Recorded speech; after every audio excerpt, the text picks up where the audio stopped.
Can I actually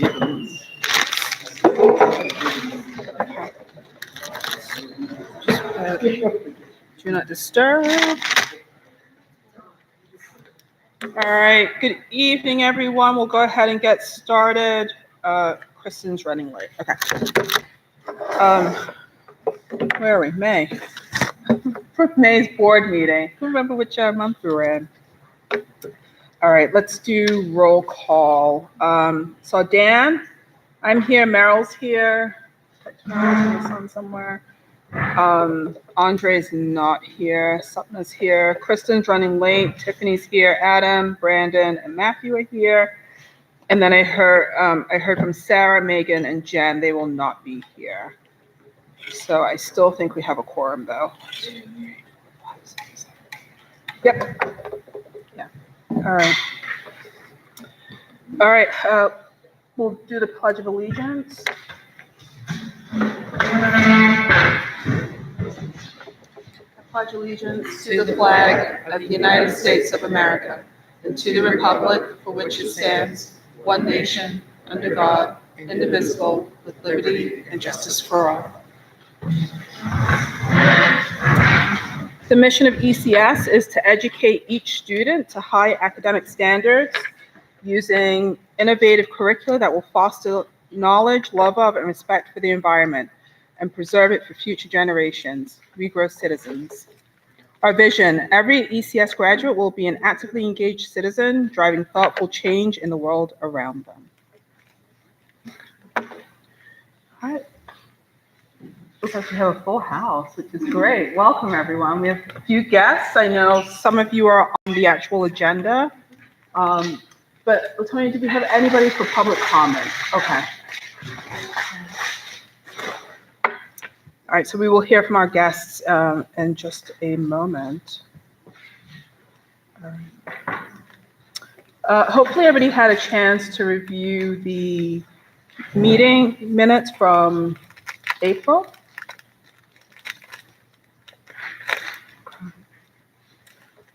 And does anyone have any questions about the financial reports or any of the expenses? So I had a question about the Wilson agreements. Explain that. Yeah, so we had some conversations that are coming. That is an option to focus on the some issues that are part of their HR vendor. They're considering a purchasing cooperative. So they're pretty sensitive that pricing for that. And just wondering if you could then speak to what that bidding process looks like and how we avoid conflicts of interest. So CoStars is a organization that is managed by the Commonwealth of Pennsylvania. They publicly bid in January of every year, everything from papers to AstroTurf. And it satisfies the Commonwealth of Pennsylvania's requirement for competitive bidding, because at the time they bid, if they are the successful bidder, they go to the CoStars book, and it then satisfies the bidding requirement. So you can go into CoStars and literally buy a football field and not have to just bid it out because you're buying from CoStars.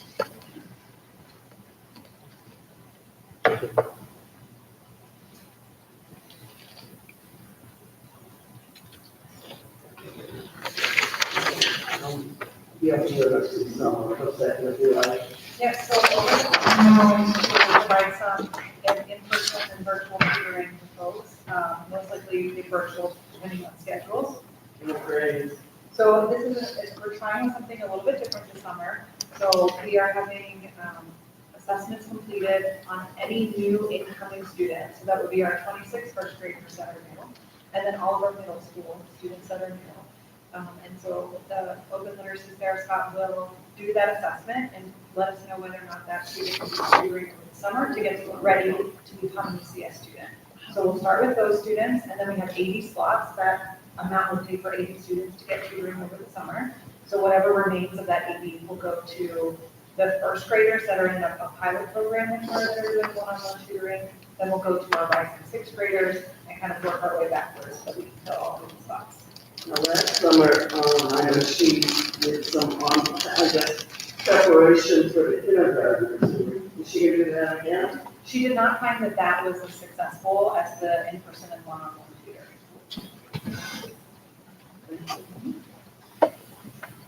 Michelle, can you speak to the Venture Outdoors MOU, like financial amount listed in that?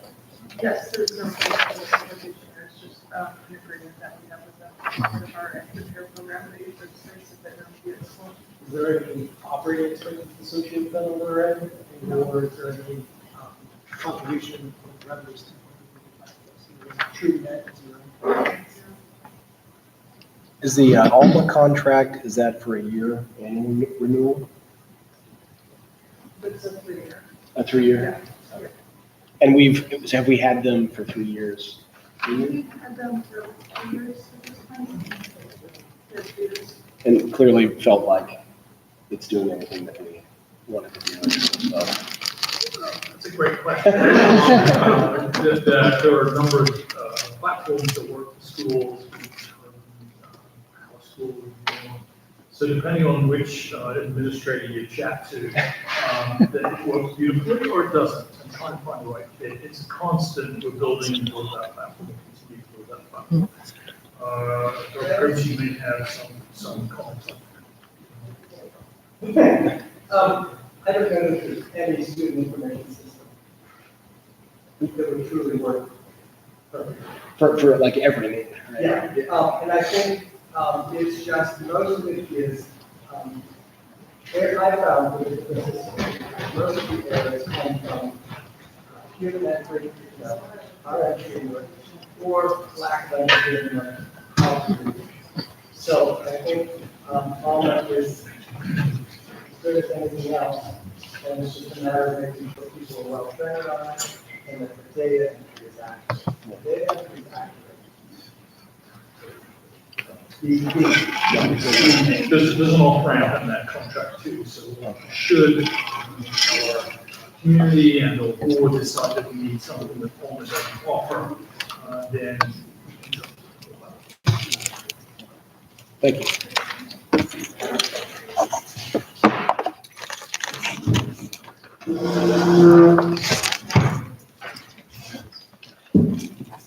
Any other questions?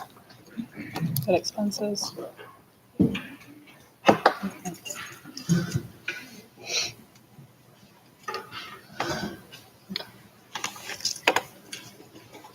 All right, Resolution 2023-05, 2086, be it resolved by the Board of Trustees of the school that the consent agenda for May 17, 2023 be approved. Can I get a first? So moved. Second? All in favor? Aye. Any opposed? So moved.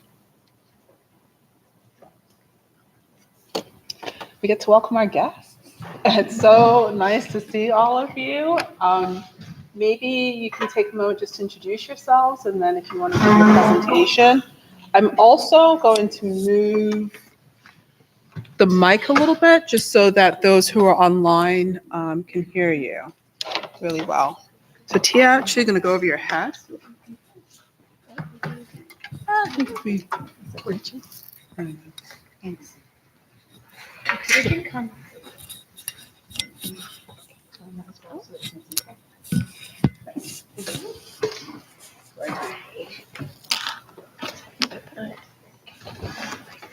Daphne, can you see that?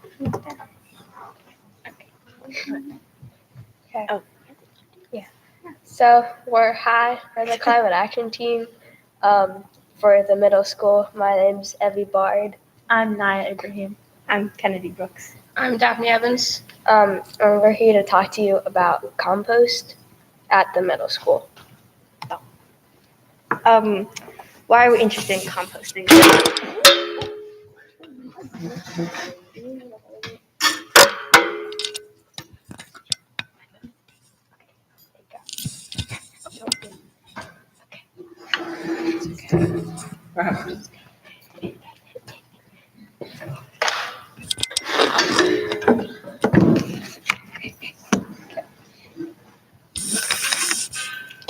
Why we are interested composting. Composting is an important part of helping to stop climate change by diverting waste from landfills. Composting can prevent up to 50% of the food waste in the school from going into the landfills. Composting also saves money, and it gives us like really good soil for a school garden if we decide to do that. Some benefits of composting is it will increase the chances of putting climate change to a halt. It'll help us remember not to be wasteful of our produce. It helps with soil erosion, which benefits the environment. It'll help our school reach its full environmental potential. It creates soil which absorbs carbon dioxide. It will decrease the need for landfills. It is a healthy and organic way of caring for our environment. It will decrease 50% of our school's waste, and it's a healthy way of living. Just me. Okay. So we, this is how the composting works and in our school cafeteria. So we talked to the cafeteria workers, and they agreed with the idea of us composting at our school. So the waste that we generate will be stored in specific composting bins that will be in the cafeteria on either side. And then there are like several compost pickup organizations in Pittsburgh, and we found one which is Ag Recycle. And so we did a test run of composting in the school cafeteria a couple weeks ago. And it was in all 3 lunch periods. We collected around 30 pounds of compost. So that's what we get in about one day. We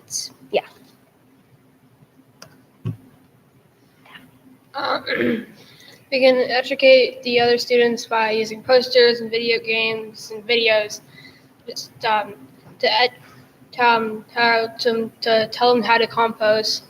And slideshow during home base and lunch. We can have volunteers composting, and maybe like class, mandatory and optional, to learn about information relating to climate change. Our call to action for the ECS board. Reopen recycling and composting in the lunchroom. Host events that aim to teach students about the climate crisis. Money/donations. More cooperation with student boards such as the ECMS Climate Action Team and DSU, and more student representation in the board.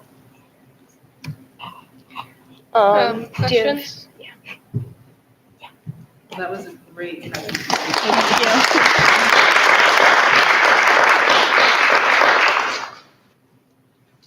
Do you think your peers are going to be receptive to this project? When we did do the tests, we had students buy the trash cans, and most of the kids who came up to us asked how to do it and then just did it. They dumped their vegetables from their trays into the compost bins, and most of them did do it, And are you going to get the soil back, the compost back, and use it for planting at the school? Yeah, we could, or we could donate it to Garfield Farms up the street or find some other place to put it.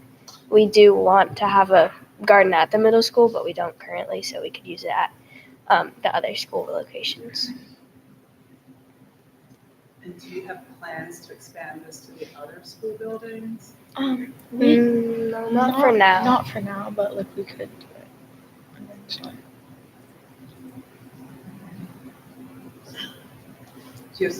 No, I'm with Communitopia. I just work with them in Block Zero. So okay.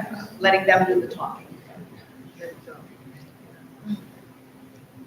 Well, this is all great information, and thank you for coming back to school after school and presenting all this information. I think the board really appreciates learning about this. And if you want to somehow send us the presentation, I know there were some call to actions for the board, so we can review that afterwards. Okay. All right. Thank you. Sure, thank you. Thank you. Just one question. Who should we reach out to for the board to send the presentation to? Sure. The board has a email address, which I don't know off the top of my head. So I will find it. Okay, thank you. And I will send it to you. Thank you. Thank you. guys so much. How about if I reach out to Mrs. Yeah. That's fine. Thank you, guys. Thank you for coming. Thank you.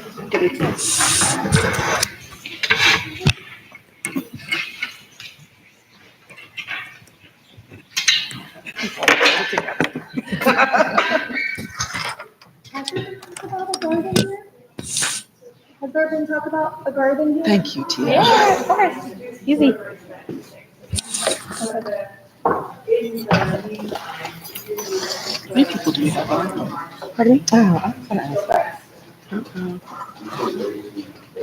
3.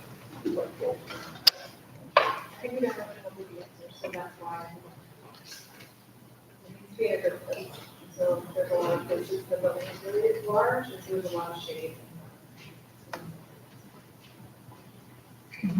Are we opposed to garden boxes? Not at all. In fact, one of the things that's kind of like a safety feature and also could be a raised bed type of thing. It's been suggested that we should have like boulevards, right, which can be done as like a really big planter, cement planter in that area that goes around the building. And so they just need to get planted out. They're purchased and they're out front, so they're these like really big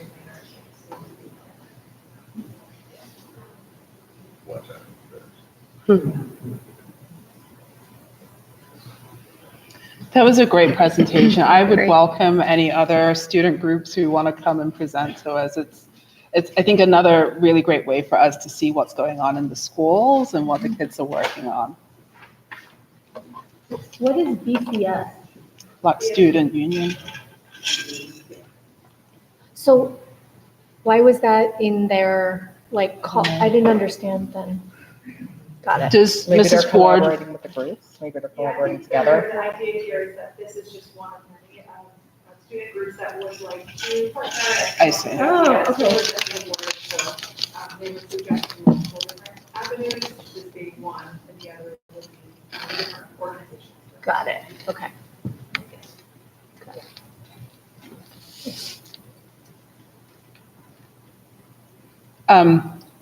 sorry, one thing that they mentioned on that was having more student involvement on the board. I know we talked about that once upon a time. So I think it's something that we can think about in what capacity can they help. Maybe if there's like a task force or some sort of project, maybe they can be involved in that. I don't know. I don't know. I've only seen it through high school students at other districts. They have a male and female student representative. They come very early in the agenda. They make some sort of report about the state of the union of the students, and then they. See the words attached to the student. Yeah. Yeah, or yeah, or, government council kind of thing. Yeah, they have student council in middle school. Is there one in intermediate as well? Or no? Just Not And intermediate. in high school? High school. So we can set something. We should do that. Through that, absolutely.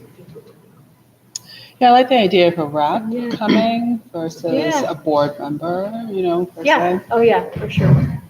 Okay, something to think about. Yeah, Super cute. they wanted money. Who That doesn't? was emphasized. Was there an exclamation point? I mean, I heard it in their voices. They should have talked to me. I'm like, put arrows to it. That's how you get their attention. That was great. All right, so next topic is ECS policy review. I know in previous weeks, we've started the discussion around policies being available and accessible to staff, to the board, to other stakeholders.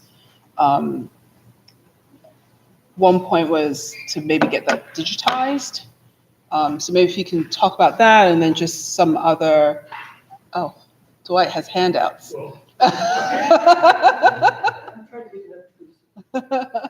All of the policies. So certainly I'm going to jump into sort of longer conversation around discipline policy and its genesis, Mhm. where we are today. You're going to see a number of documents today. But to your earlier, we'll work through that conversation. Versus also, student services comments, we'll jump in as well. But to answer your first question around digitizing policy, accessible to folks that need yeah, we'll take that on over the course of the summer. I think our goal should be for the new school year, we have those available in that format. I have to say that piece of work has been on the strategic plan a couple of times and didn't get a check next to that work. So I think our job would be to review all this and handle over the course of the summer. We'll find a way of doing that. That's practice somewhere. But our goal should be for the first school meeting in the new school year to have that ready to go.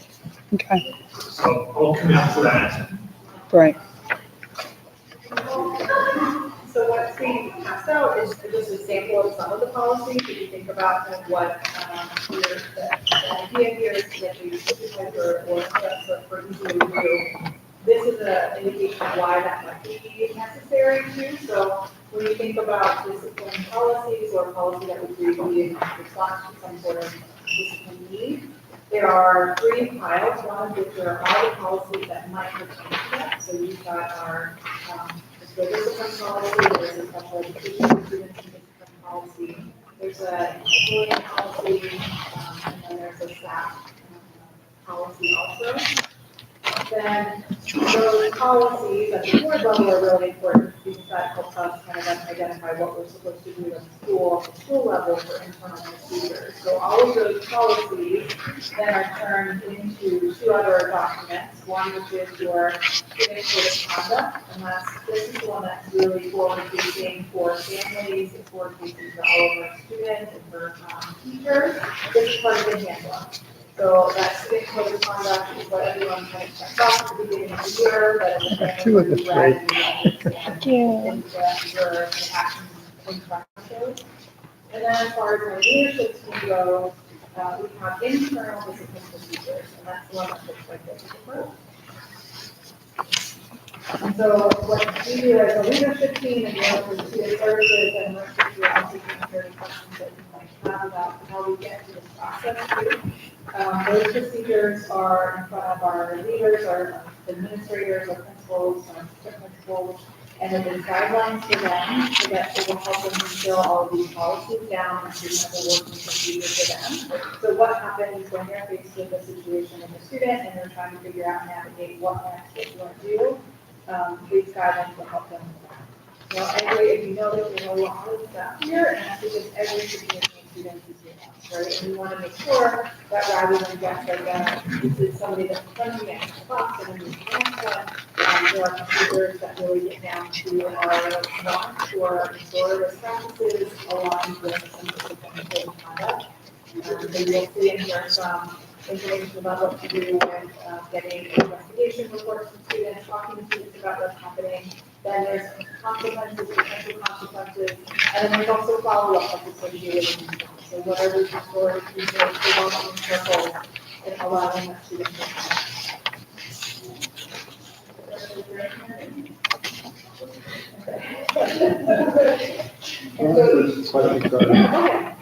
Just, as I know, this is something that we talked about committee meeting at another point, and just trying to differentiate, and maybe you explain this, but about sort of what is a board policy versus what is a school policy, and the distinction between those, and sort of how those connect, at least historically. Every nonprofit board, and every board is different in how it works. Yeah, so the policy packet that you have, those are the board policies that are then given to myself and my administrator, and we are then responsible for creating procedures and those building levels and school levels that are in line with those policies. Okay. So this is the only place where it's represented by specifies like grade level. Are these differentiated per grade? But in the individual things, those are like internal procedures, yeah, so if I'm an administrator, I might, want the, for instance, this one is a class, right? So if I have a situation with kindergartners, that might be different developmentally than other students. And so we want to make sure that we call them for our administrators. Okay, but nowhere else, or does it indicate other places with different grade levels? You know, I don't know if that's. Is that? How often are these reviewed? The one policy I see is 2008. Yeah, so I think part of this would be the question, is it hardware or grade for that policy? And I would argue, yes. So what we're trying to do is to instill some deferred practices in our discipline. And we can do that, we can have our legal team, we send a lot of our other policies. They take all of this information and they'll review it and make sure it's so in line with the code and so on. And they give you a draft of it once. Is that set up that regularly? It is whatever the board would like us to do. So if you would like us to do that regularly, then yes, we can do that. Or maybe something like every. Yeah. It's somewhat organically and driven some are required to be annually reviewed. And we don't have a choice. And of course, legal counsel will reach in and say, this is the new version. Others can language. Without a doubt, as we review holistically, you'll find some from 2008, which is a good patina to it, right? And ultimately, so it is good practice at this juncture. There's a really great conversation to have with the board as we conclude the school year to actually do an overarching review. And we're talking about discipline today, but there are other areas. Special education, of course, has its own nuanced journey through these procedures too, and does probably a better job on behalf of our organization of being more current and actually often drive change. You can speak to that, but ultimately, I think this is a point where we need to do a holistic review. And digitizing is part of that, right? When you've got 3 volumes, it's easy to not go to the back just. I think one thing also that I, and I unfortunately I don't have that much board experience other than this to draw on, others may, but there's a question also of at what level do you develop your policies and should all of these be sort of board policies emanating from the board, or are they too granular? Because that obviously, even if a board policy requires a lot of legwork and the administrative burden of updating them, the board is the one who presumably have to do that and to make sure that it's still applicable.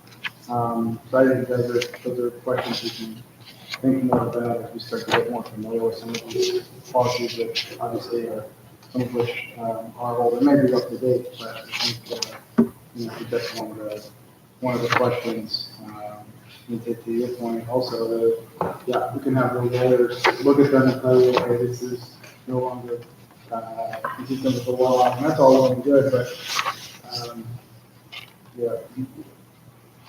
sometimes the lawyer isn't going to tell you anything policy really, other than that, because they don't know the subject matter, and that's where we need to get to board or subject matter experts to say, this is a good policy for us. It may be legally fine, but it just serve our interests, and that's a trickier question, I think, and that is what requires, probably some of the policies, regular reviews, that this policy isn't working for us anymore.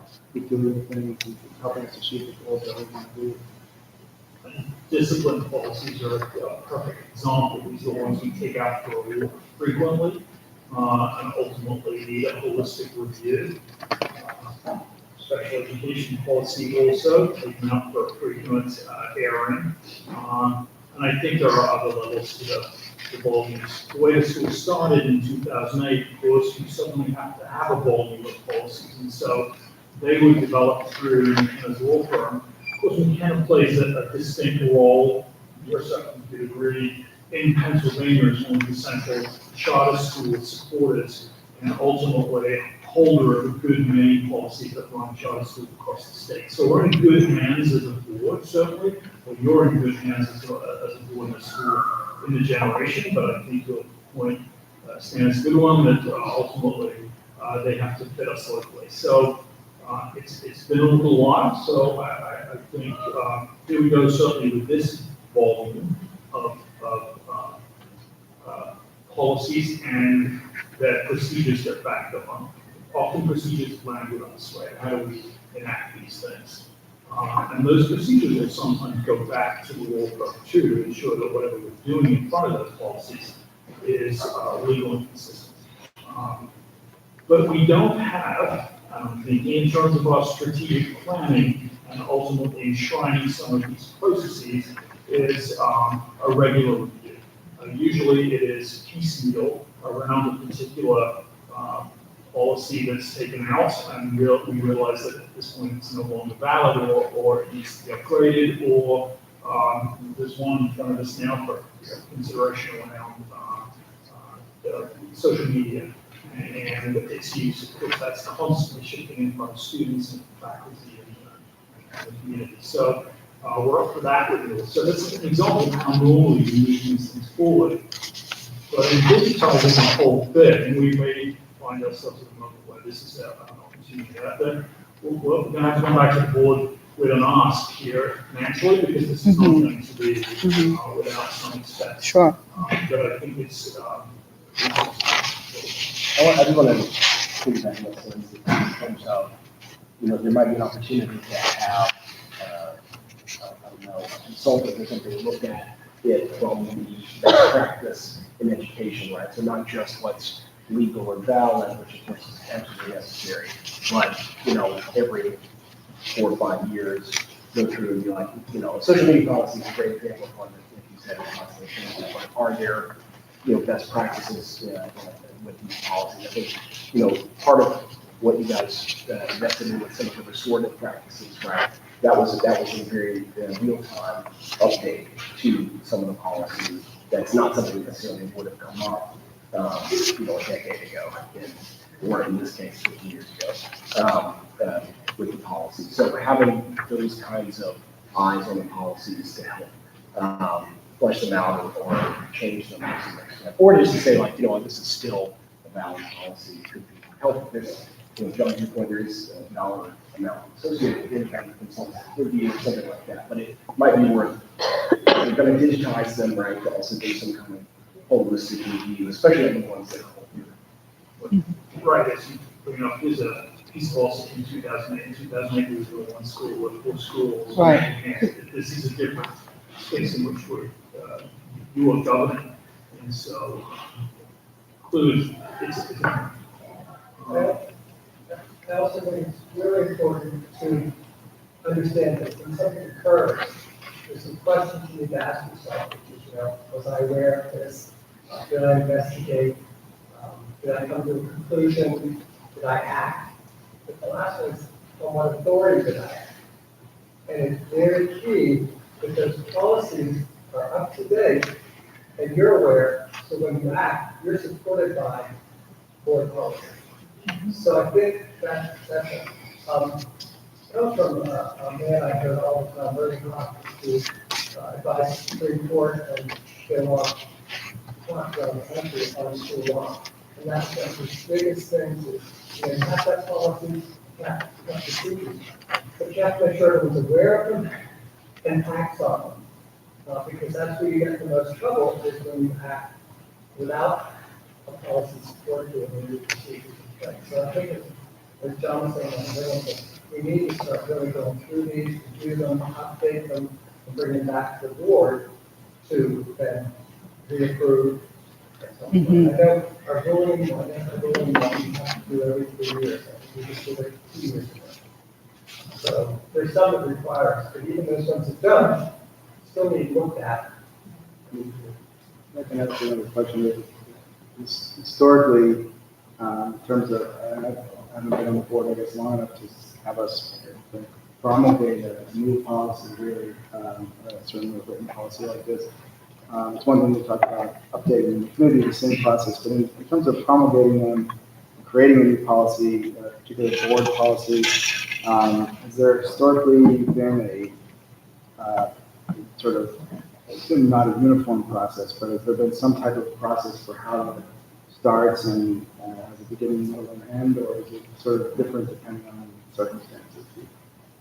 I think we roll that into our board. I think certainly when your solicitor shows up with all of these policies, right, I think we need to determine going forward what our process is. Previous boards, previous governors generally will present a policy. It will come to the board for review and it will go into the consent agenda.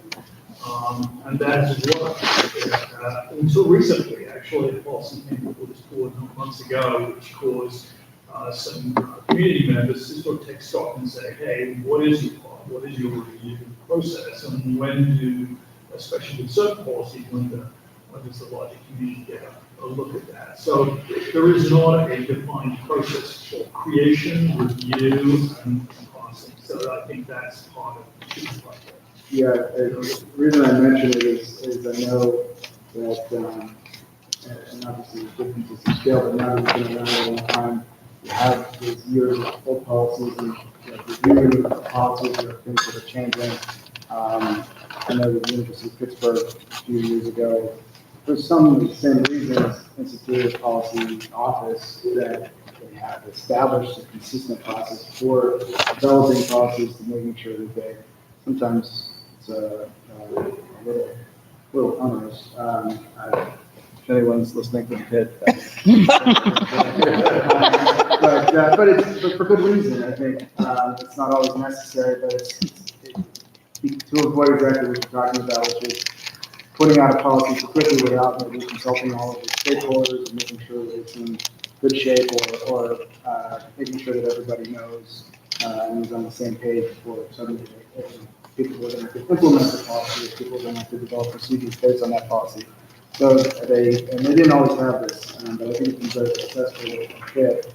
They have sort of a policy office that is responsible. That's all they do. They maintain the policies. They are going to track when policies need to be updated. They have to form a committee if they're going to. Obviously, it's a big skill, like I said, to identify when it needs to be updated, identify the constituents who are necessary to formulate a good policy, facilitate discussions about it, and a number of people who are expert on how to do it. But there is a process to do it. So it goes through to sort of make sure that each policy is sort of handled in the same way. So something to think about. Yes, useful too. Part of that process requires a review of the procedures behind that. Because if that's holistic, then we not only get the policy, we get onto review procedures that we put in front of that with a wider review. And that's often, Dr. Cribb's writing, or our clinicians, or folks that are delivering these policies will create these procedures, and often that can create a volume of work that can be confusing for the first one. So, yeah, we can roll that into our lawyers.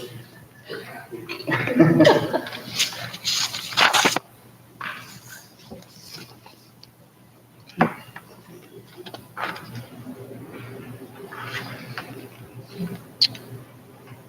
Any other questions or comments before we move on? Okay. All right, we'll move on to enrollment. We were very curious to know. Yes, some papers.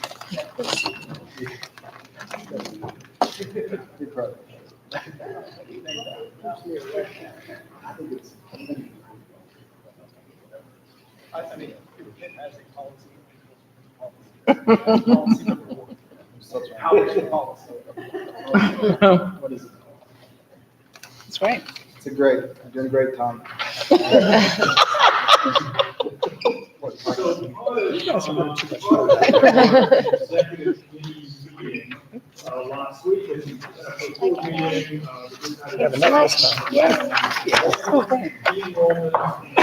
the trends and how we're doing, and what are the themes associated with students rolling out of our system.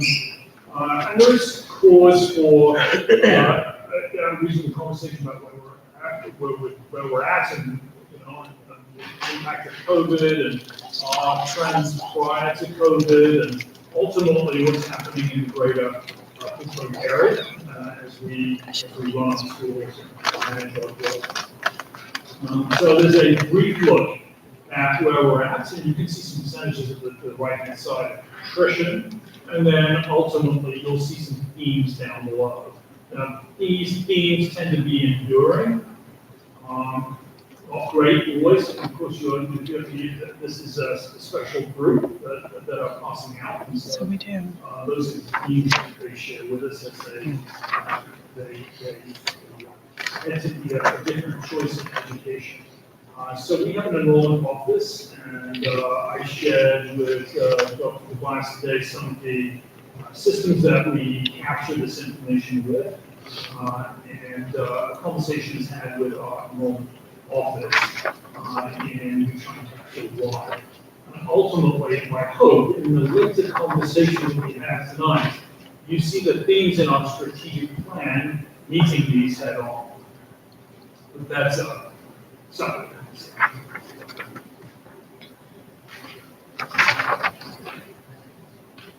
So definitely a theme that, I mean, I think we all kind of knew in the back of our head, which is that we lose a lot of students at middle school, if I'm reading this correctly, that we lose a lot of kids at middle school. Is it within our strategic plan to? It is indeed. Of course, the board has chatted recently over the course of the year about some of the investments we intend to make into middle school. Right. Yep. Middle school is, we headed into middle school, expanded quickly, and with it came some difficulties, right? And some feedback from parents, and that's exactly where we get our data from, and ultimately, I think we've had conversations in previous board meeting, and we'll have another one this evening about some of those investments in middle school. You'll see the thing, rigor is really important as parents move from spaces that are more comfortably innovative, if you want to call it that. Parents have more patience, if you want, that's probably a poor term, but more, there seems to be more room in the educational journey to innovate comfortably. When parents come to middle school, the theme changes. Clearly, I would like preparation for high school. I would like to see more choice and rigor. And that plays out in the feedback. And clearly, as we go forward, those choices and that breadth and that rigor needs to be present here in middle school. So you're going to see those plans. Hear a little bit about that this evening. Just regarding the numbers here, when I'm looking at middle 366 students, is this student even during middle school, or is students not continuing to the high school? That is over the course of the year, and that is post.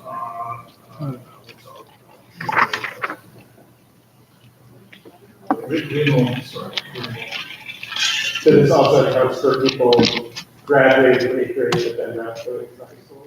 Yes. But it could be someone leaving in 6th or 7th grade?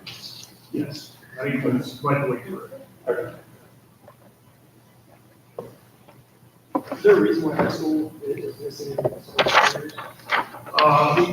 We just didn't put, I mean, high school is new. I always said that you get 25, the ones at the high school at Oklahoma would be lucky, and we're still developing that. So the data there is going to be difficult for us.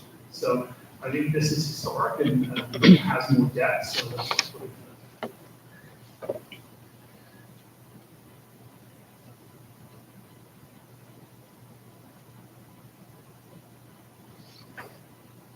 Now, if you go back prior to this information, right? We had historical offset fifth grade, right? It was since the inception of ECS. So that's been enduring, that fifth, sixth journey, and our attempt to interrupt it continues, and we will continue to interrupt it. I think we will ultimately be successful. There are other courses outside for a school of choice. Which is different to an enclosed school district. We're a part of a broad set of choices, which includes some listed there. So specialty programs, private schools, parochial schools. And those, we've seen that. I've seen it in the 15 years I've been here. That's a choice moment for parents to decide, okay, this is the direction I want to send my child. And I don't see that going away.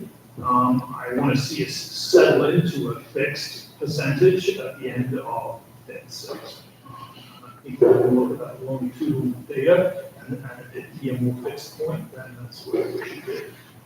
I'm going to lean on COVID at one point and say that interrupted our journey and stirred our data a little, and so it's difficult for me to read. But I think we will head back to a standard flat attrition rate.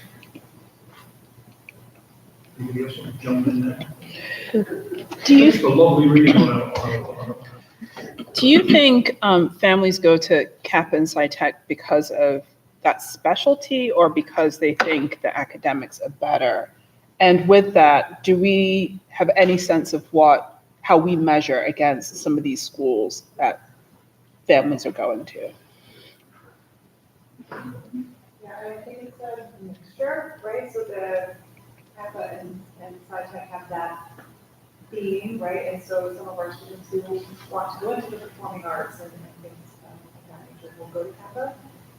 As far as how do we kind of measure ourselves against them, right now, the only thing that you can particularly measure against any school would be their PSSA results, and you can't go out and see how they're doing compared to all of those other schools.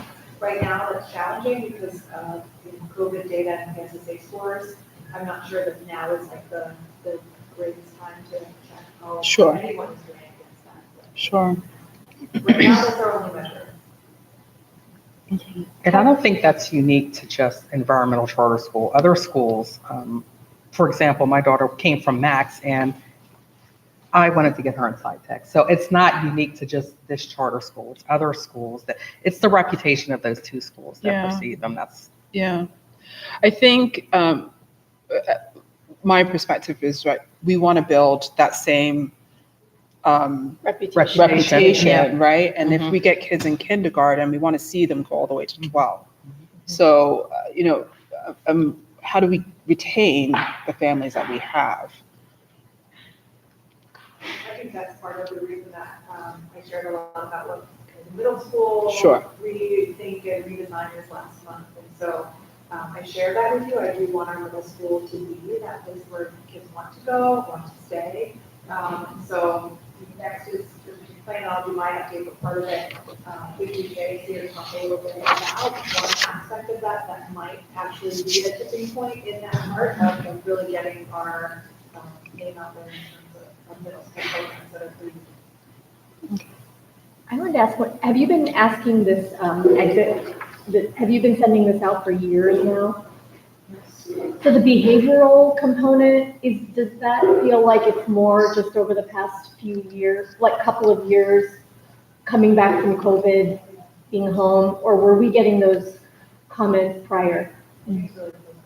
Yeah, that's what I was thinking too. So half of this is the behavioral piece, at least feels like it's more COVID related. And it's not just our school. And the private. I mean, it's all. Thankfully, I didn't see busing in middle school.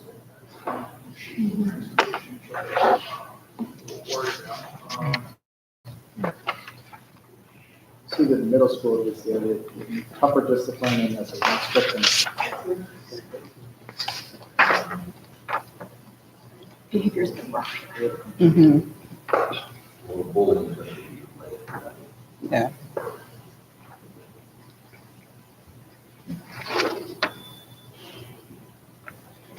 The specials is interesting to me because you have Block 0, which is so diverse. Like there's so many options. I think they mean the other ones that are more defined in the earlier grades. That was middle. That's on the middle. Yeah, but they don't have like as many specialists. Another answer that we're trying to do with middle school is those electives and also so it would be specialty and electives and thinking about I also wonder if that, the situation with Block Zero is, it needed to be elevated a little bit more too, and so, if you had a specialist type of experience in Block Zero, then it would be probably okay. But then there's also things like just, more PE and not, as well defined, special, in terms of what people are thinking for, there's multiple opportunities for students. So we're working today on set list of electives that would be available for our schools. Also, the communication about those might be an issue too. We're not kind of getting that out there enough to parents to say, these are the things, and kind of jumping up and down with things, of what Block Zero was. It feels like some of the things that people come to the primary and intermediate for, like the hiking and the environmental literacy and all of that stuff, it doesn't feel as robust in middle school, or we don't hear about it as much. And then you have these middle schoolers coming in talking to us about composting and everything. Right. And so it's happening, but we're not hearing about it so much. Like, it doesn't feel like our, like Kappa and SciTech have their thing and this should be our thing, but it doesn't feel like we hear about it enough, or our kids aren't coming home talking about it as much as they did when they were younger. And that's our thing. I think it's also middle schoolers. Yeah. Fair, they don't talk about anything. That's fair. That's true. I had someone talk TMI, and all of a sudden it was, you're on a need to know basis and you don't need to know anything. Yeah, So, touche.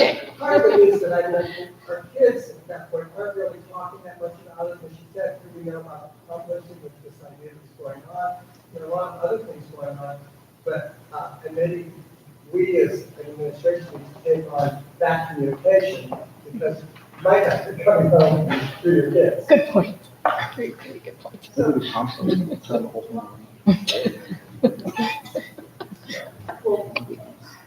Yeah, but just one more point, right? But I think the numbers are in front of us, and at this point, we can have a conversation today and say, okay, we'll come back to it.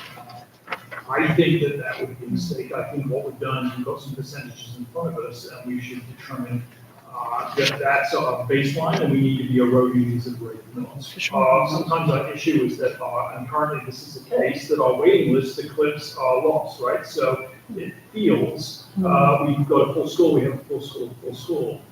The however is we want to be taking our kids through 8th grade through 12th grade, right? That is our goal. So I think before we close the conversation, move to the things that we're going to do to ensure that we get there. I think we need to be looking at this more frequently. I know at a later point we're going to talk about dashboards and things like that. So I throw that back to the board to determine, maybe this is the education committee, maybe it is the governance committee at one point.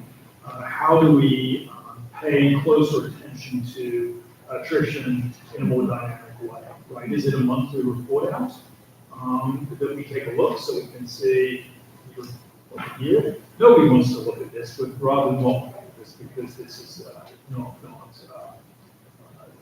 look at this, rather not. But ultimately, I think as a governance or this opportunity once a month, to take a look and understand how this is working dynamically would pay off. So let's put that on the table here and determine how we want to fold some of this information into on dashboards and on feedback system on a more regular basis. How are you with Chatham University, their faculty, is that just for high school students? I mean, so did they have it, like, I love this idea, but they want more advanced math. And so I wonder if any of the Chatham faculty could provide some of that. I mean, is that partnership possible at the middle school level or just high school? Right now, it's high school. I know that Chatham is concerned to make sure that students are ready to take, they are taking college level courses. So when our students are in the field opportunities, they are getting professors, they're working on college level. I don't know if I shared this last time, but happy to report that all the students passed their Chatham course, so. Really exciting, and we're going to widen that breadth, so we have math and yellow literature, and we're going to do Psych 101, working about a science project, so. The math is at middle school, it's eighth grade, we're going to think about opening that option up for math in eighth grade again. We have in ninth grade is when we get that breadth of math options. And so it's seeming like we're hearing a little bit more data and more feedback that should be lower. Do other schools offer that? What is the, maybe just tell me, what is the thought process? I mean, that they're not ready, in what sense? Emotionally or? It came in out of an equity lens, so what we were seeing is that there were different options for math, and that advanced math track tended to be a non-diverse group of students. And so we wanted to make sure that all our students had that opportunity, so instead of limiting, we actually had all of our students take what we consider an advanced track, which is algebra. COVID has unfortunately widened the gap with students, and so we were able to support our students within the classroom enough so that they were successful in that algebra class in grade through COVID. And now we're seeing that gap is pretty significant. So our goal will be to get everyone back to that algebra course in eighth grade, but we do need to offer different opportunities now. And our students right now have geometry block 0, and so it's an advanced option that they can take. It is not right now a credit-bearing course or even a graded course, but it's a way for students to get exposure to that if they would like to try advanced class without that kind of worry or I might not pass it, I might not get credit for my eighth grade year. So we're trying to do it in different ways to support students. Really what we want to do is open up that to everyone. It shouldn't be regarded a privilege subject.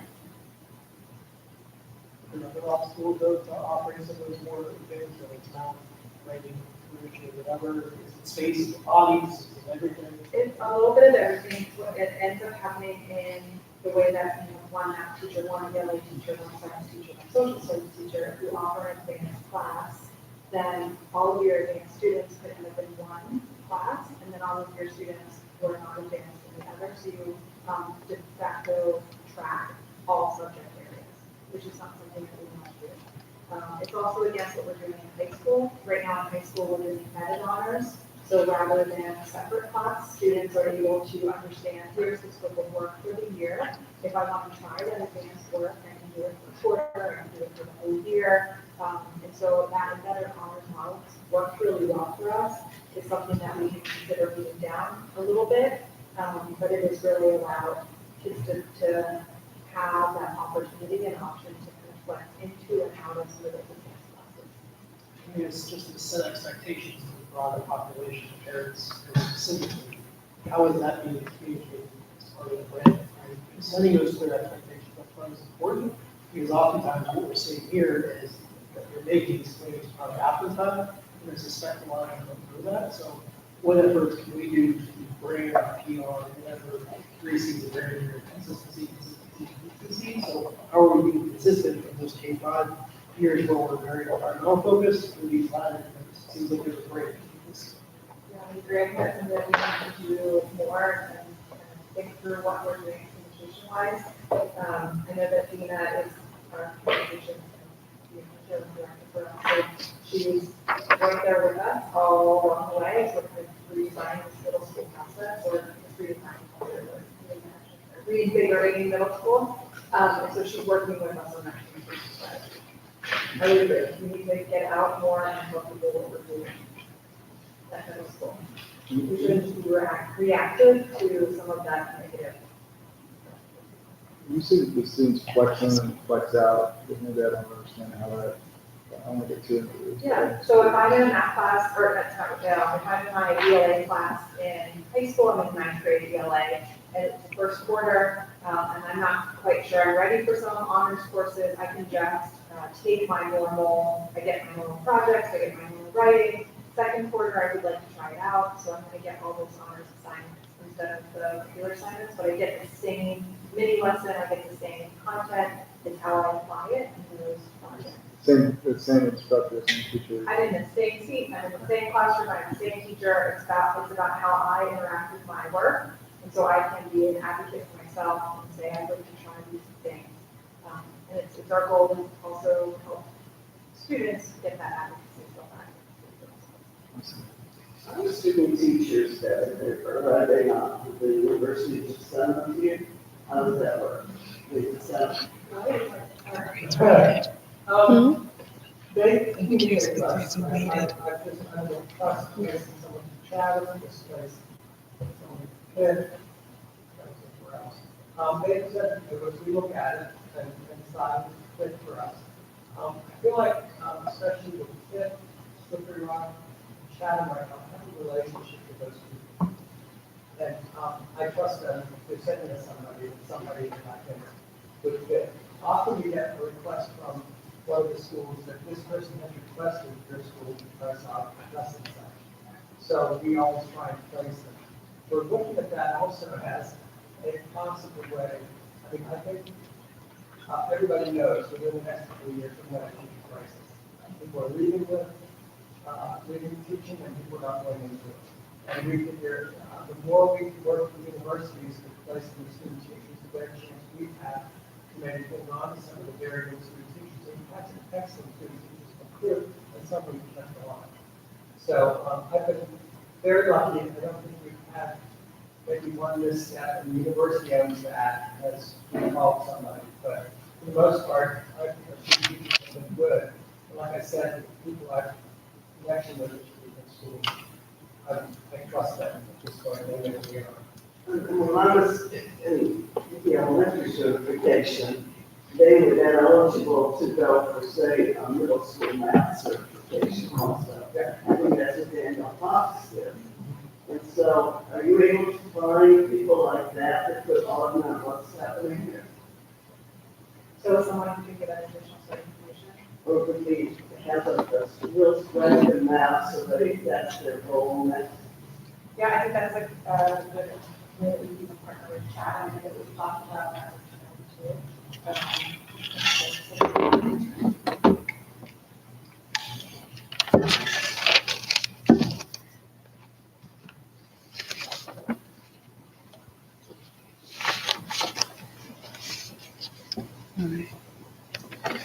John, do you want to talk about the strategic plan update, or is that Mandy?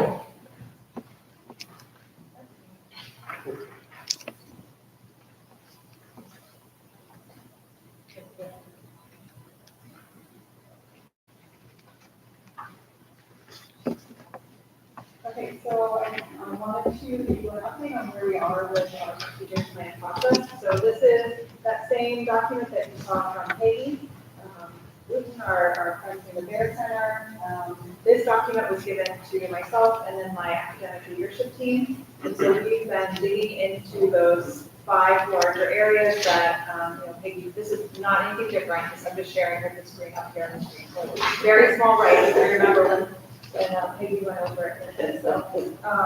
So my team has taken each one of these buckets and really started to dig in, thinking about, first of all, centering ourselves on our graduate portrait and our adult profile. We wanted to better understand those as a team. And then we went through each kind of area. We started with teaching and learning. And then that first section, which was to reinvigorate the philosophy of educational innovation and mission alignment to better address academic, social, emotional needs in the effects of COVID-19 in our schools.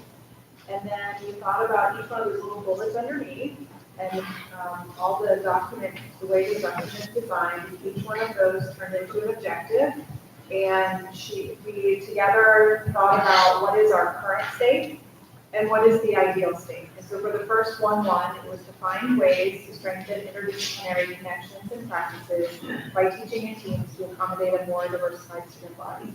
And so my academic leadership team thought really big, like what do we want to accomplish under that? What could we accomplish in the next 3 to 5 years? What does it look like? What is our current state? And then how do we get there? And so that's when we built out the objectives underneath. And then we also set up some example tactics for our building leadership team, and then some potential measurement options, so that as the report out to the board, we have really clear and defined tactics and different measures that we can share with you to make sure that we're moving in that direction. So this is the process. It is a long process, a longer process, because there's a lot of information in that strategic plan, but what we have found as a team is it's been really great to stick together and to imagine together to get back into that innovative post-COVID world ourselves, to dream big about what ECS can be in the future, to make sure that we're all on the same page, so that we can then turn to building leaders, teachers, families, board, and we're all on the same page, we're all saying the same sorts of things. So we've got a lot of consistency there. And one of the things that was in there is really, and you've heard, and we'd love to hear to share a little bit more, kind of dive deeper, is the idea of making sure we have a K-12 progression of culturally sustaining, consistent, and inclusive practices that cross-content in meaningful ways. And so we wanted to highlight the work that we're doing in middle school and how that will kind of check the box essentially for this part of that strategic plan. So Vicki Shea is here. She's a long time ECSer. Hi, I am Vicki Shea. I'm the director of innovation here. I'm talking to your students, Glenn and Sammy. So I started out in K-5 and then the director of innovation position in K-12. So it's a unique opportunity where I can go across schools and really understand the kind of holistic experience of our students, which is really nice for me. I went to high school, middle school, and primary and intermediate.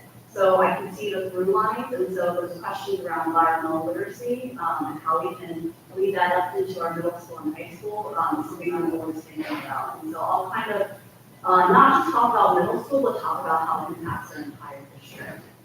So this is the fifth core, we're calling it fifth core for now, environmental citizenship program. We're playing around with names, but essentially it is we're trying to show environmental citizenship is an academic core program that we want to elevate at our middle school. And so I always like to talk a bit about process. And so going back to the 4 areas that we were trying to address. And so in my position, I bring curiosity to problems.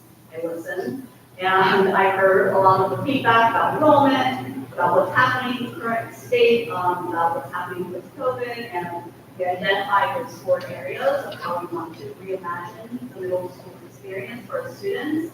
And we have shared this before, but those post-COVID supports for mental health, the meaningful relationships with adults and peers, deeper dives into experiential learning, and building student agency and personal pathways. So that's a bit about the process, but we are also, because we have a leadership team that allows for us to be nimble and address problems and to reinvigorate, we were able to bring a creative solutions to almost look at these problems as opportunities to reimagine this experience. And so that's in the role of innovation, that's how you have to look at problems, and it's for me an invigorating, exciting opportunity to bring what we want back into the middle school. I'm not looking at it as a problem, but being proactive about moving our students forward.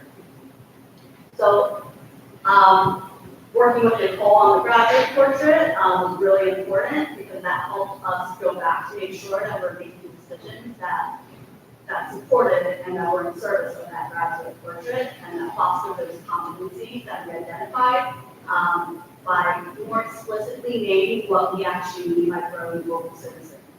And so if we were designing the program, we could just design a program and kind of be reactive, but we wanted to really ground it in the mission, as well as our K-12 progression, and make sure that it really hit the needs of our K-12 progression. And so that shows the graduate portrait, but then also shows what we believe advancing environmental literacy and civic engagement is across our district.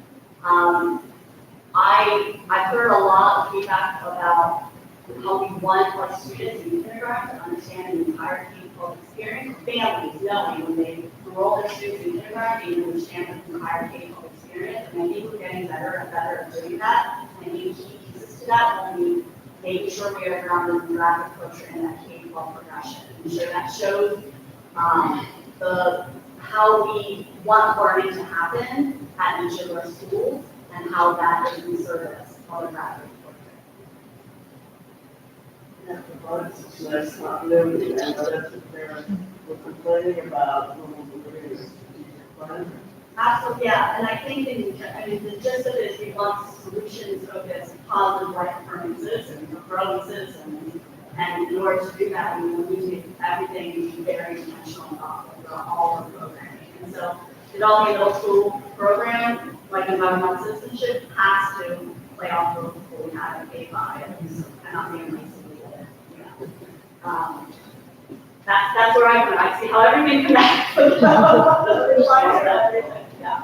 So I did a little bit of research, and I also had an opportunity to go visit some schools that are very progressive and leading environmental citizenship and also innovative practices. And so I want to reframe how we look at environmental citizenship, or how some people might look at it. And some might think environmental citizenship is just the sciences, and it's really beyond that. And so I'm not going to read through all of that, but it just shows how it's not just the content, but also the pedagogical practices.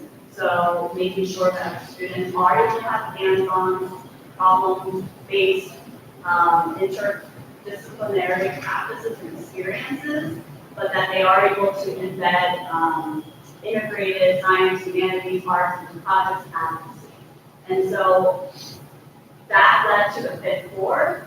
And the fifth core program is essentially reorienting and also not just so reorienting what we already have. So I've heard a lot of people say, okay, we're going to have conversations, or we have these things in different buckets, but we're not communicating well. So let's communicate it better in a way that shows the holistic experience of all our students around environmental citizenship through a program, because it does feel a bit hodgepodge when it's, you kind of have to ask your kids, you don't talk to you about questions about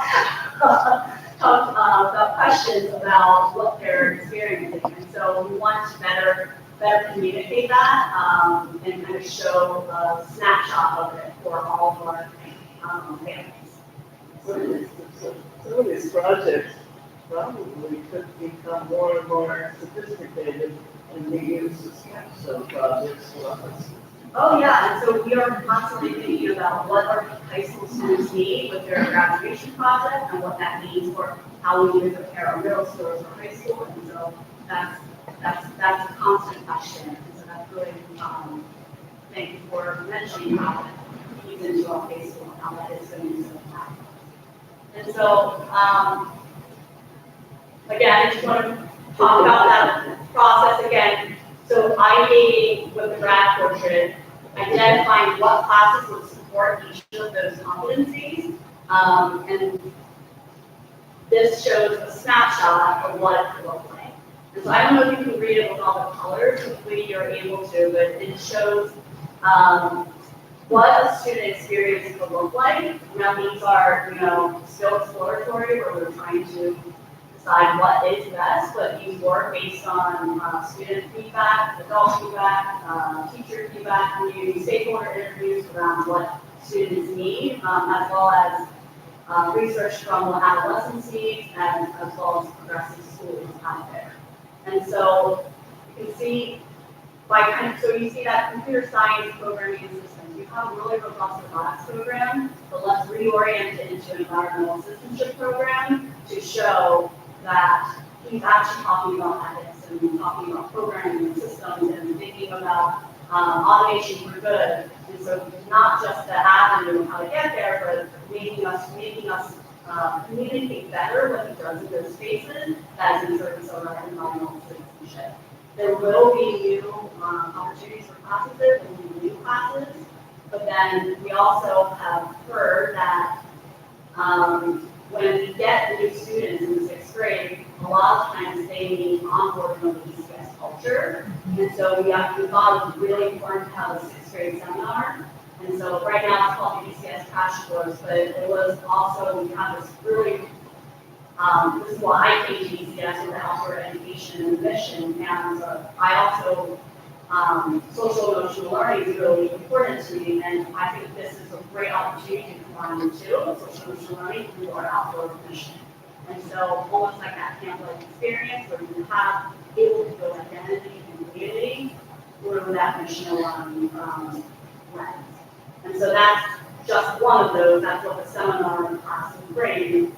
But then we would also add on urban learning and entrepreneurship. And so I supported and and help build out our Apple Square program at an intermediate school.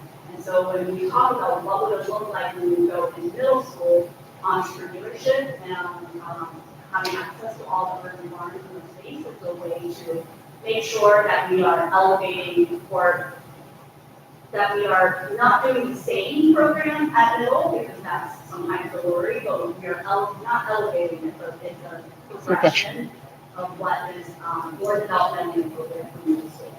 And oftentimes it's entrepreneurship. So that's just a snapshot. I know I'm talking fast here.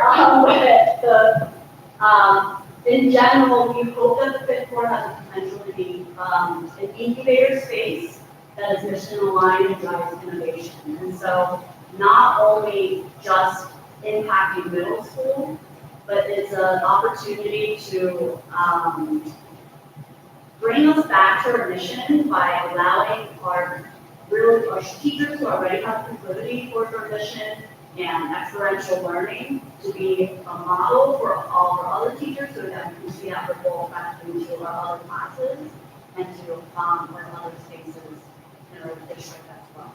And so we hope that this, that we can kind of, we hope that you're able to see the vision, and kind of do that snapshot. Any questions?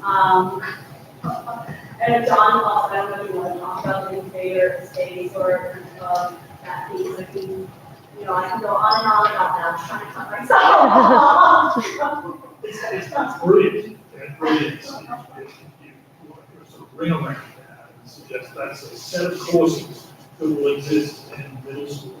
Hence the need to adjust and massage the schedule to include those classes. Surrounding those classes are your traditional core too, so math classes, your literacy classes and beyond.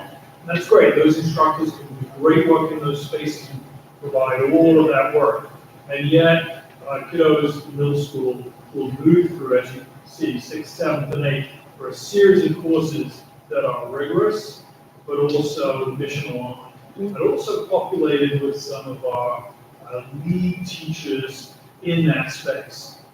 And so they become a group unto themselves that can continually discuss how you make that core, as we call it, the fifth core, really vibrant for students. And so it was a direct result of saying, okay, what are we missing and what are we hearing at the middle?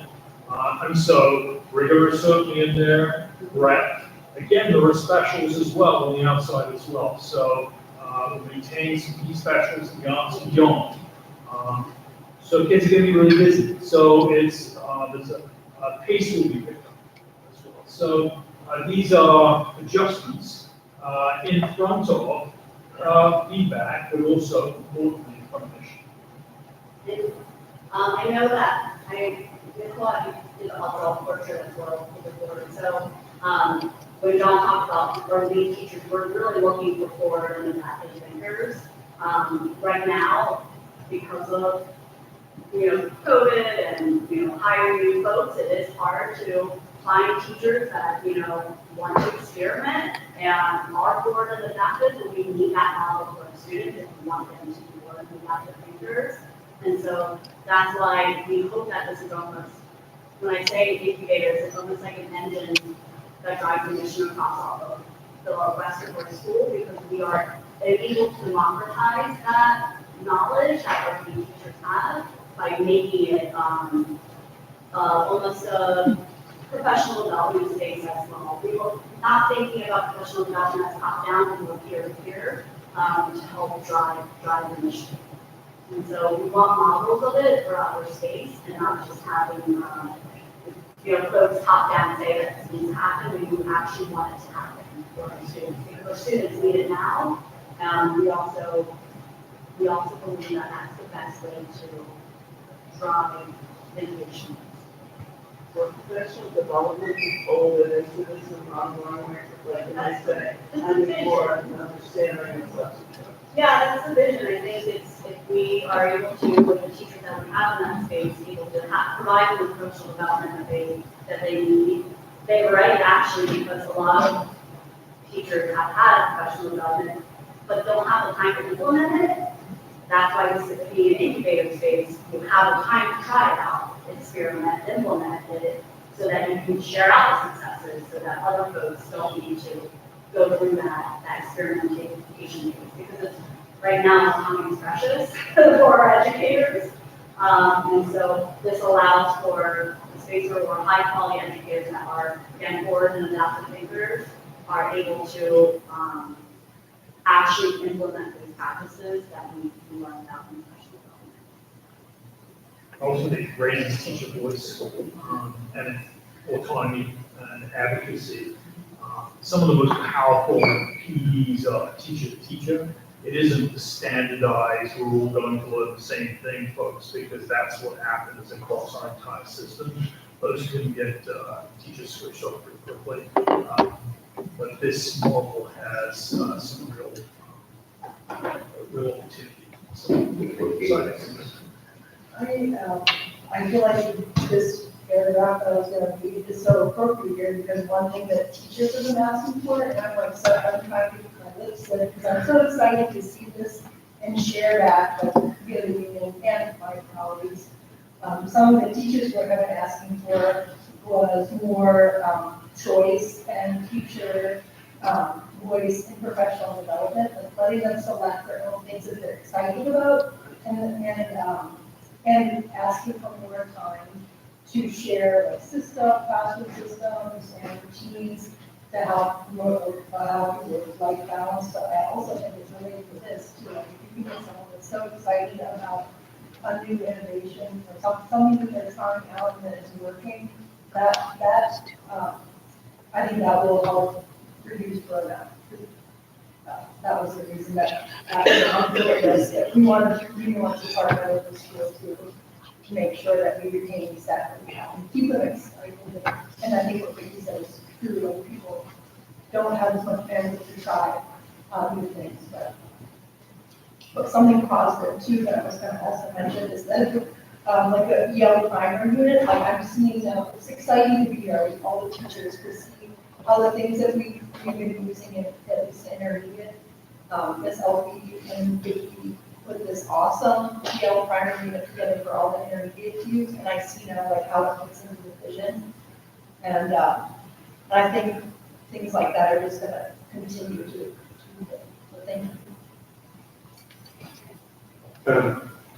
First of all, thank you for that presentation, and I want to definitely give you a shout out for being such a key person at ECS for so many years. Like, I can speak to that personally.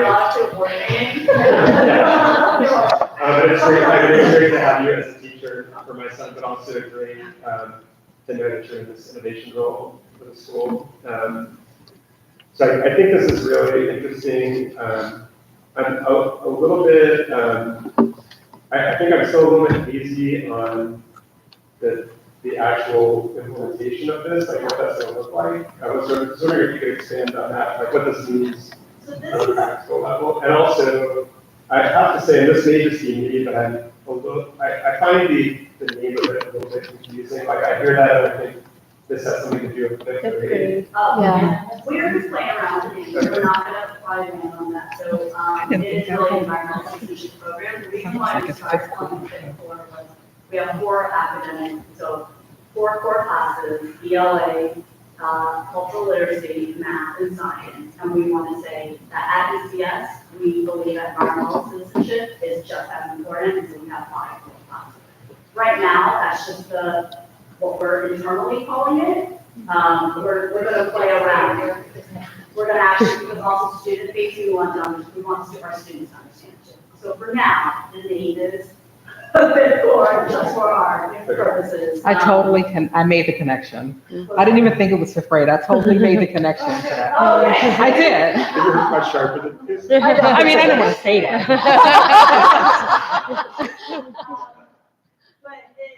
So we would need some new hires for this, and we would add teachers in a class, and so we're working the schedule to allow for this to happen in the schedule. And so that's part of reworking the middle school program, so it would be, I believe, we hope the vision would be about 16 teachers that would do this. I mean, that might take 2-3 years. I have a timeline strategic plan person, so I mapped out a 3-year plan to make sure we will make it happen in 2 years.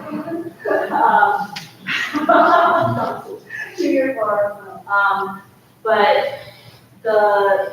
yes, so next year there's opportunity in the schedule to do a transition to this. And so we are committed to hiring the 3 teachers next year. Yeah, I think the other piece of practically is this will, by dividing our number of students, 104 by 5, we will end up with 20 students in the class. So it should also do 2 things. One, which is provide this space for innovation and environmental stewardship and sustainability to live in class, but it will also benefit the other core areas by reducing class size. And reducing class size is really important to us because of those 4 areas that we needed up front, but also we want really robust, high quality project work that's connected to community. We need small class sizes because project work requires teachers to really understand their students and feedback and conferencing, and so it's a bigger student-led and student interest. And so that's you know key. That's a key. That's a crucial piece to this. Making sure everything's not or working. So plan additional. Did that answer? Yeah. This is literally amazing. I love it. I love it on all the levels. Is it possible that we could get a copy of the presentation just so that we can, it's hard to like read and listen to it, you know, so. I can color codes for myself because I'm a very visual person. Yeah. That's essentially one teacher teaching, so that's how I mapped it. But I can take those colors off. No, that's not confusing. I just want to be able to kind of read through it in detail. Yeah, thank you. 2 quick comments. One is on the far left, the sort of 2 citizen science courses and then the civic engagement one. One of the things I brought up to the board before, and I'm pretty passionate about, is civics itself, or civic education, and how that dovetails for growing citizens, right? A lot of impact with sustainability, or a lot of these concepts have to be played out, right? Not just in private, but also in public space. And I just want to encourage the thinking about integrating that particular column with cultural literacy, which I assume you're getting some social studies or civics kind of that comment I want to make that. Secondly, I noticed on the computer science one, I don't know I know we have a partnership with Chatham. CMU just announced they're having a center for, and I think they got like $10 million from the feds for this, for responsible AI. Okay. So completely for figuring out how to keep AI from taking over. And so I think that's right. And so there are some opportunities here regionally where this kind of core that is focusing on something like that could connect with CMU. And I know they do connect some of the public schools, but I think there's an opportunity across the robotics stuff that we're doing to potentially connect with CMU.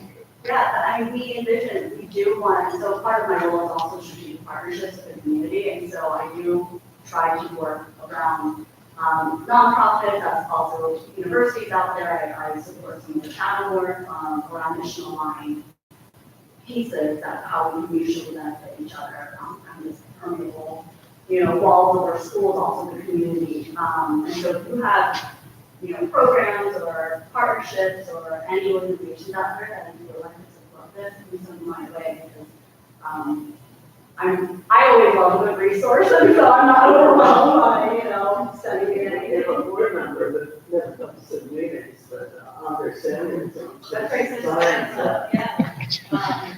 And so, yeah, that is great, if anybody knows of, people reading that, and so AI is definitely something we started to talk about, but bringing also the ethics piece and that piece into it, and so we hope that also is embedded, not just in computer science, but in other spaces too. So that critical consumers is also where that they should show up. We do hope that although they are, set course topics, that they're also interdisciplinary, looking in specific engagement, looking in the arts, and they're able to bring in tech as well.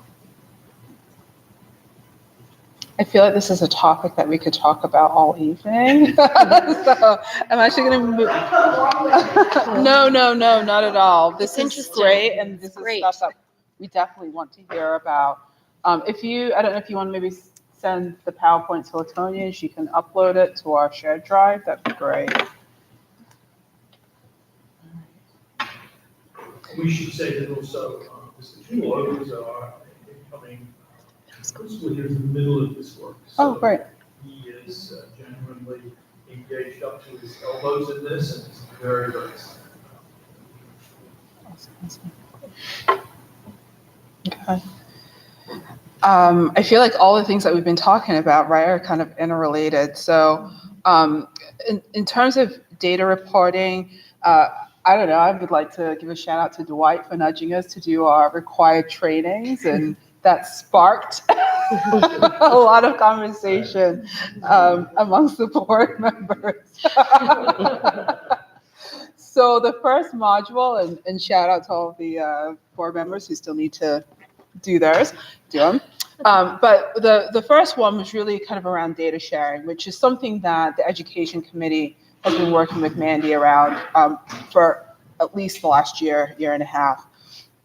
And so this particular module was just really great in getting us thinking about what do we want to do, move to know kind of in the future. So I think at some point we'll kind of talk about specific metrics, but we talked about this a little bit more so in the Education Committee meeting last week.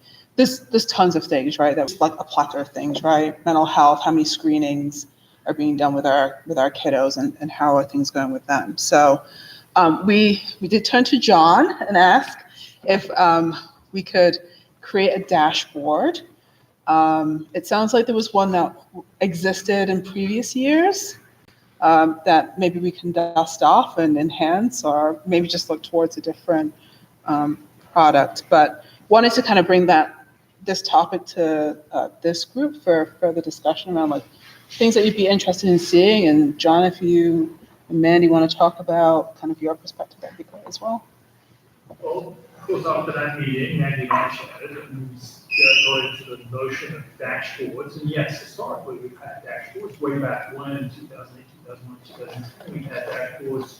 They were pretty simplistic. It was agreed upon information that the board needed to have access to, and we would bring that on the back of, in very simple form, the third page would be the key measures that should be up front on a monthly basis. I think dashboards have moved ahead in a way different ways, right? And so Mandy and I looked at nationally for school districts, and there's fabulous dashboards out there. We can spend a lot of money on producing a dashboard, but we have to stop and decide who's it speaking to. I think Lisa, your point was that if this is board, then we can surround what the board needs to know. But the dashboard also can service our broader community, our students, our partners, and beyond. And so I think trying to figure out what we want to communicate and what questions we want to answer through that dashboard. It's an opportunity. We could invest a fair amount and roll this into our strategic plan and say, okay, we'd like to create a dashboard that speaks to the various constituents, and we saw some pretty amazing ones out there that you can click and you can span the school and take a look at the faculty and understand the graduation rates and all the information that descends from there, right? Or we can go right back to the beginning. We can start with where do we want to start? Is it a monthly report out of key outcomes that the board needs to be engaged in? We talked about student nutrition, right? Is that one that we want to look at monthly? So there's a couple of questions. Maybe this goes back to the Education Committee to decide what we want, what questions do we want answered by the dashboard, and who should it speak to? And if it is indeed the board alone at this juncture, Maybe that's where we go first, and we have that monthly reporting. But if we want to go a little bit further, we can find some resources and build out something that's leading the way here for charter schools locally, and speak to a slightly more sophisticated language around data that everybody else is doing. I mean, where do we want to be in the class? We want to do the work. I think it's really great if we can pull, we can put something together and put it on a strategic plan. What can we deliver in 3 months, 6 months, a year, right? We want to find that out, but I think we need to hear from the board group about what we want to do. We've got some great examples of that. But then, we started at $10 and ended up at, 300,000 pretty quickly. I'm sure, yeah. Figure out what we want to do. So, That's interesting. I mean, I wouldn't certainly just advocate for a fancy gadget just for the fun of it, although it sounds like it was a lot of fun to play with. But I certainly could say, I think from, just looking at some of the stuff that we have today, I think the advantage is that, you have, as a board anyway, you spend some time thinking about this during the week, come to the meeting, review some statistics, see them, try to understand them, and then your memories can fade over the next couple of weeks, and maybe you see something else a little bit later. It's harder to, something more dynamic that you're able to refer to in real time, and maybe you start to see a trend, you can then compare it, maybe I want to look at what was the year before this, what was the year before this, and, some ability to do that, I think, who knows, it may just be a fun thing to more than visualize the data, but especially when you have this many eyes of people on it, if somebody does spot a trend or somebody gets curious about a particular piece of information, and they thought that's weird, and then it's able at that moment when they have that thought to look into it. I can't think of any great examples off the top of my head of things that we've seen in the past few months that I've been here. But certainly having a tool available when you maybe spot a pattern or when you have a question or whether you have something you want to investigate, certainly that's great for a group of people who are interested. Yeah. Can you share those example dashboards with us? Just from a snapshot, version, just some visuals that you give the $300,000 for all. Pretty neat.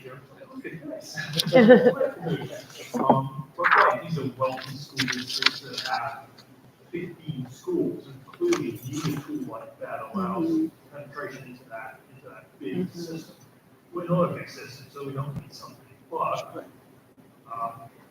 Stan says, I want to look at the data from backwards and forwards, and I want to see patterns. That's the thing we want to see. Then we can design that. We can get into real estate, we can get into these other spaces. If our core function is teaching and learning, do we stay in that? Think about teaching and learning. The videos will point you back to teaching and learning and outcomes every single time. If you're not talking 90% of the time as a board around teaching and learning outcomes, we're doing it wrong. Right? And if it's split, then it's 90% procedures that we've got wrong. So, and that wonderful training will keep you focused. So if that's the case, we need a couple of those. What are we going to talk about with this activity? Teaching, learning, and outcomes. Let's stick to that, right? I think I still think there's a facility component to it too. That there might be one or two small items that they're going to attract. Deferred maintenance, stage one, is look at the leadership of our facilities and all the second facility on the growing. That will be a larger project. Right. There's a canary kind of measure that we know in that space. That's lived, right?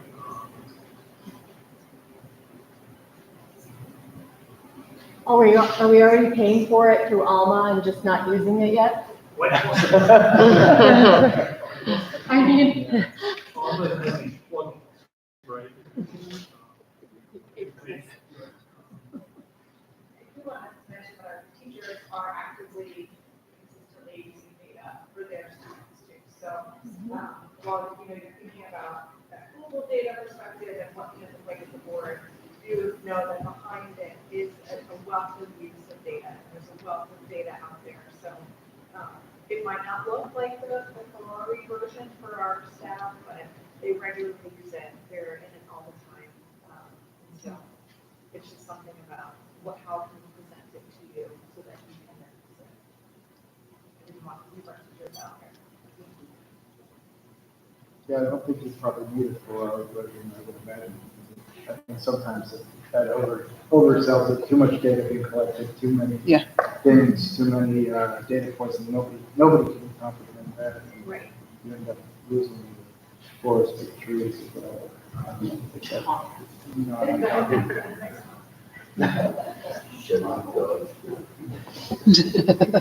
2006 accurate. So that's how measured.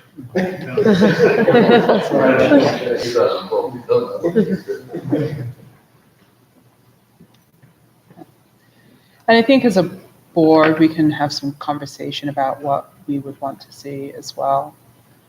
Did they give any examples of like the different domains? Just so that we're thinking. Yeah, I mean, obviously, right, like I was saying, you want to collect academic performance.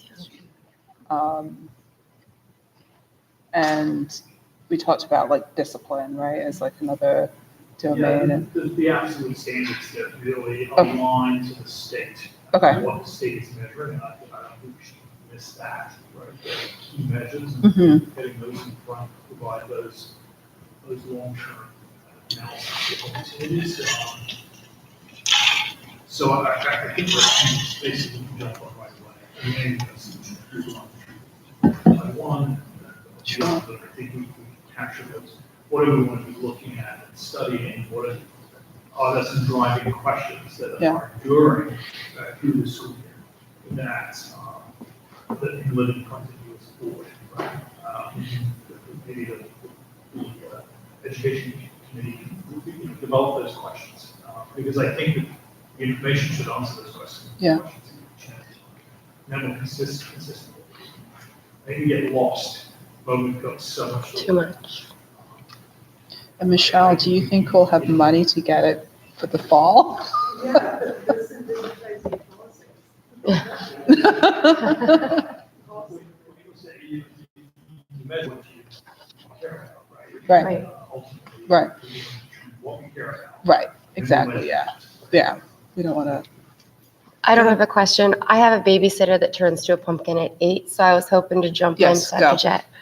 Sorry, guys. So my report from PCO, as you guys know, we just wrapped Teacher Appreciation Week. All week of little surprises that our teachers could anticipate. We had a lot of local donators, I'm happy to report. D's 6-packs, Minio's Pizza, Aiello's, BW Wholesale Flowers, which we've been working with on pretty consistent basis ever since the carnation sale over Valentine's Day. And just by having a relationship with those people down there, when I went to pick up flowers, I could shop the whole warehouse and there'd be like a bunch of flowers, like a 20 batch, and there'd be one bad one in, and they'd rip out the bad one and they'd give it to me. So we had probably $300 worth of flowers for $100. And the arrangements were beautiful. We kicked off this teacher appreciation with a catered lunch for everybody. So we're just hoping that our efforts made all of our educators feel the love that we have for them. We also did a book fair recently last Friday here at Intermediate School and raised $1,800, which we're really excited about because we just are kind of going over our budget. We have, I think, $25,000 to start every year thereabout, and we're going over. So we have been talking about ways to cut corners or influx donations, anything we can do to make money to give it all away is what we're looking to do. So just upcoming things this week, we have our plant sale on Friday. Everybody's picking up the plants that they've already purchased. You can buy your Kennywood Day tickets there. $35.99 for the day, the Kennywood Day, which is June 16th. Or you can up a couple bucks, I think it's $38.99, and you can get a real flexible go any day ticket. Hope to see all you guys there on the 16th. Also, this coming Friday, the 19th, is our sustainability fair. We've coined it Earth Day Light because it's kind of the same concepts. We are having Eco Stewards give away 150 native tree species, which we're happy to report we're having those donated. And so come by, you can get sandbar willow, tulip trees, service berries, inkberry, hollies, black locust, or winterberry trees. Mostly designed for like forest edging, but there will be some decorative ones intermixed there. So just come and get them. We'll also have tubes and stakes for you to replant them, and hopefully we have a lot of turnout for Friday. We will also be doing a uniform resale. Yeah, we are raising funds for our sustainability efforts and across the district, specifically intermediate though, such as the Green Team, the Eco Stewards. A lot of our partners are going there. Outdoor Inclusion Coalition is going to do some s'mores.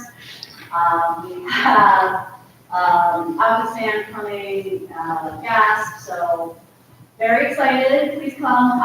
You can also buy a ticket to Kai some teachers, and maybe Mr. McCann. What? Maybe that's some crazy grandma lunch along, you want to pie him in the face. And so, please come. Hopefully you pick that. Yes, 4 to 7 Friday. Was it 5 to 7? 5 to 7 on Friday. How was the 7th grade dance? I don't know. Well, I don't know much about the dances. When I first came in as a member of PCO, I had my sort of nose and hands in everything, and I thought I could handle it, but then I got really overwhelmed. So what I've done is kind of backtrack, rethink where I can be most effective and impactful, and that is in primary. I'm going to have a kindergartner coming in. I have a second grader next year, and what I want to do, I'll just show you really quickly, is introduce good old-fashioned paper maps in every classroom of the city, and I'm talking to Ms. Bergman, the principal of primary, tomorrow, and talking about it. But I have a map in every classroom. Students can if they want to, pin where they live, and then do sort of a grassroots initiative. Hey, there's a playground next to where Billy lives. Let's all meet there on Saturday. Hey, there's a playground next to where Marlo lives. Let's all meet there whenever. And try to establish this sense of community that we all want so bad. And it starts with our families and our kids and events right here. So we want to change our classrooms into families going forward. And I love all the work with Fifth Corps. Thank you for that presentation. I'm always impressed with the foundation, and I think it's all coming together. I have a real sense that it's kind of fascinating and refreshing, and we're getting on mission, and it's really making sense. And I'm really excited about all the things. So that's what I've got. I hope to see you guys on Friday. Come get a tree or two. It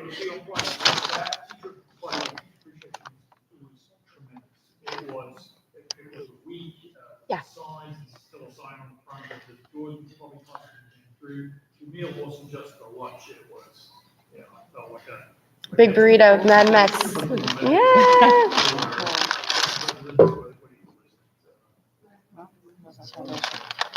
They were delicious, and the volunteers were everywhere, and it was so delightful. We had fun with them. It was great synchronous in the middle of it. So If I could clone the 15 active members of the PCO, we would be rock and roll. We just. It was great. A couple of potential board members there. It was good. I mean, the attorneys I met, it was great. Sorry, Stan Warsham. Great. It was great. I let them know. Thank you. Oh, those flowers. For our teachers as they came down, constant flow of teachers hanging around those macaroons and just chatting. It was really delightful. And just the sense of having a prize at the end. We pulled names and had all those donators, so everybody got a little something. And the communities and businesses in this area support us. When I went into D6 Packs, I asked for a couple gift cards for hot dogs, and they were like, our client base is teachers and families of ECS, so we want to do something. So I'm going to go knock on their door and get something bigger for next year. But the good news is we have support, and everybody, anytime I say, hey, would you be willing to do something for our teachers? I've got everybody's ear. So that's encouraging, because people's hearts are in the right place. Yay. All right, I'm going to go, guys. Thank you. See you, everyone. I was gonna say, before we go, the first thing that I was gonna say first, the ECSFT wants to thank the PCO for all the generous teacher appreciation acts. The use of special treats and surprises was very much appreciated by all. The thanks is all for you. Thank you. So much. Sure. You want to read out your? Oh, I pretty much read it already. I was planning for a Vicky's presentation, but I really understand Vicky, she needs to present it to the whole staff. Because I feel like that energy is invigorating, being around Vicky and hearing all of the lesson plan, the student goals, the model student, high school student. Graduate portrait. Graduate portrait, really it's something we should all have in mind as we're teaching. And so that's really exciting, and something else, after seeing like the first strategic plan, like this is much more visual format, I think, for me as an educator, so I'm pretty excited about that too. And he is excited about I wrote all these things that I was like, like the house computers and intermediate from middle school are finally, this is the first year that I've heard coordinators talking about all the cool stuff that is happening in middle school. And I feel like I didn't notice it as much because middle school is getting built out. So I think we're like Tia was saying, we're at the beginning of like a good synergy going. And when there's one student in my class that's leaving, and we were doing house leader applications this week, and she was like, I'm not going to be here next year. And so I think, like, seeing that experience, like, maybe we need to trickle some of those things that kids look forward to, like applying to be a house leader. And there's like a button jacket, it's not really right? It's just like it looks like one of those old-fashioned varsity jackets. But that jacket alone, like, this is a big deal for intermediate kids.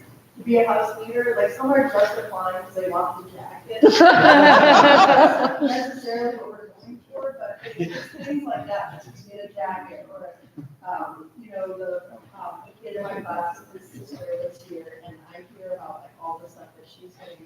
And so I think it's just a matter of time before those things trickle down and get kids excited about ECS middle school and high school.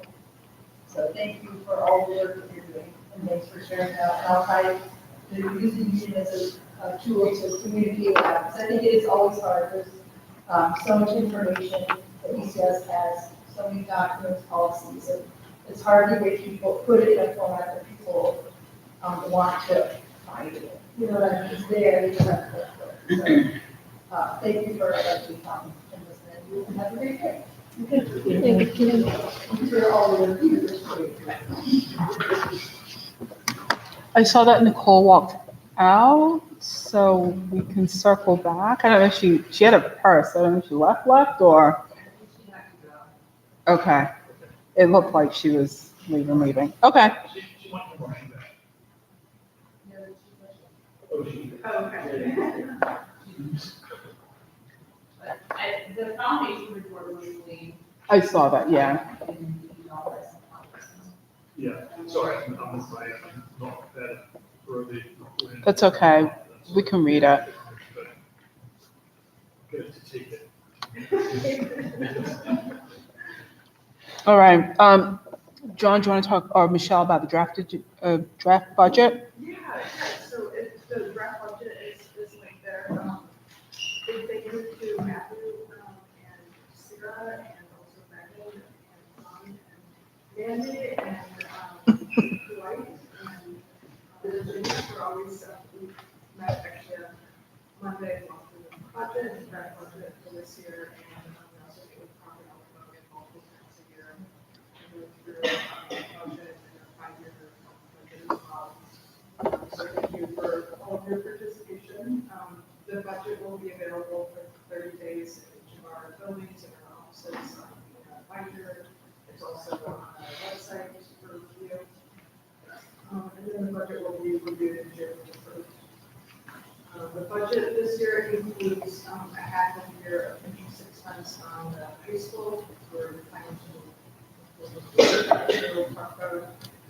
Avenue is a very strong partner for us. We're very excited about this high school project. And then there's also the building is really good for our financial sustainability as we move forward.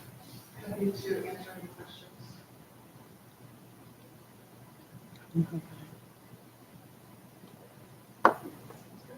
Thanks, Michelle. Heading on that project, it's big every year, and a lot of people appreciate it. Thank you. Especially in local research, where often things like that, but the goals become out, we're very on saving that.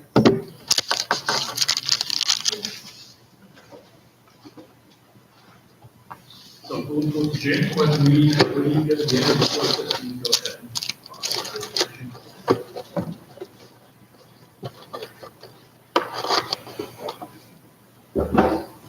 Okay. Do we have any other agenda items before we move into executive session? Okay. All right, I'd like to make a motion to move into executive session. A second. Thank you. All in favor? Any opposed? All right, so moved.